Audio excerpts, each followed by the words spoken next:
राशिद, तुमने गले में से पैसे तो नहीं लिए?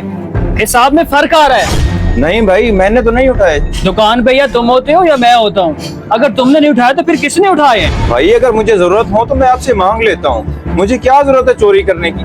आप बिला वजह शक कर रहे हैं मुझ पे। बात शक करने की नहीं है, हिसाब में पूरे 5,000 का फर्क आ रहा है। जाहिर है मैं तुमसे पूछूंगा, और किससे पूछूंगा? भाई अगर आपको मुझ पे यकीन नहीं है तो सीधी तरह बता दें, बिला वजह ही आप मुझे चोर बना रहे हैं। अगर ऐसी बात है तो मैं चला जाता हूँ यहाँ से। नहीं भाई, ऐसी कोई बात नहीं।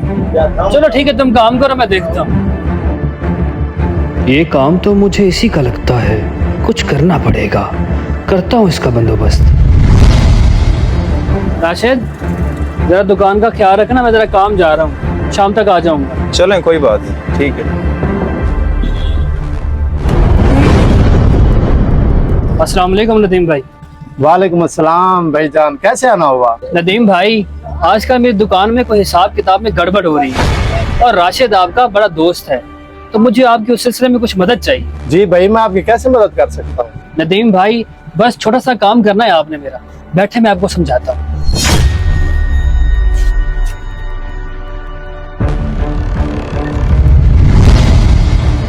अस्सलाम वालेकुम राशिद भाई, क्या हाल है? वालेकुम सलाम नदीम भाई, अल्हम्दुलिल्लाह। आप सुनाएं, काफी अरसे बाद नजर आ रहे हैं आप। राशिद भाई, घर के लिए कुछ सामान लेना था। जी जी नदीम भाई, हुक्म करें, क्या चाहिए आपको?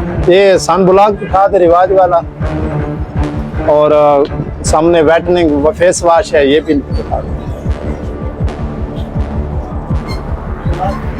जी लें जी नदीम भाई, इसके अलावा अगर कुछ चाहिए तो बताएं आप। नहीं नहीं भाई, आप इसके पैसे बता। अच्छा,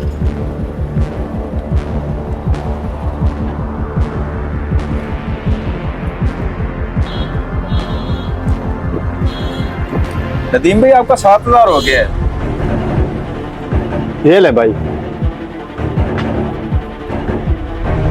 नदीम भाई ये तो 4,000 है, 3,000 और दें। भाई रख लो, तुम्हारी कौन सी अपनी शॉप है? मालिक भी यहाँ पे नहीं खड़ा। नदीम भाई आप कैसी बातें कर रहे हैं? मालिक मेरे ऊपर भरोसा करके वो मेरे हवाले करके जाते हैं सारा कुछ। मैं ऐसा नहीं कर सकता, आप मेहरबानी करें और पूरे पैसे दें, मैंने हिसाब देना होता है आगे। अच्छा यार, ये रख लें, बाकी मैं आपको 10 दिन के बाद दे दूँ। ये हुई ना बात, लेकिन 10 दिन के बाद दे जाइएगा। मेरा मालिक बड़ा सख्त है, वरना मेरी तनख्वाह में से काट लेगा। जी जी इंशाल्लाह मैं दे जाऊंगा राशिद भैया, आप लोग टेंशन न लें।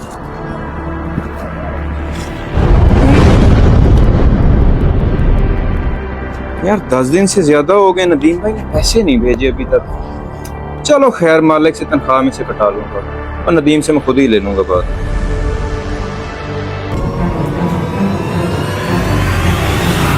राशिद, इधर आओ, ये लो आपकी तनख्वाह। बहुत शुक्रिया कैस भाई आपका। और हाँ, ये वो 3,000 रुपए जो मेरे दोस्त ने बकाया देना था, ये आप रख लें। वो 3,000 वो मिल गया था मुझे, ये रख लो तुम। वो कब? लेकिन बताया तो नहीं उसने मुझे। ये पैसे रखो, मैं तुम्हें बताता हूँ। दरअसल नदीम को मैंने तुम्हारे पास भेजा था तुम्हें आजमाने के लिए, और मुझे खुशी है कि तुम इस आजमाइश पे पूरा उतरे हो। तुम वाकई एक ईमानदार इंसान हो, और हाँ, इस सब के लिए मुझे माफ कर देना। दोस्तों, जल्दबाजी में किसी पर शक मत करें, ये दुनिया बड़ी ही अजीब है।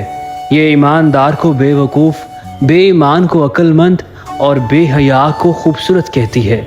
इस पैगाम को सदका जारिया समझते हुए शेयर कर दीजिए। बहुत शुक्रिया आपका।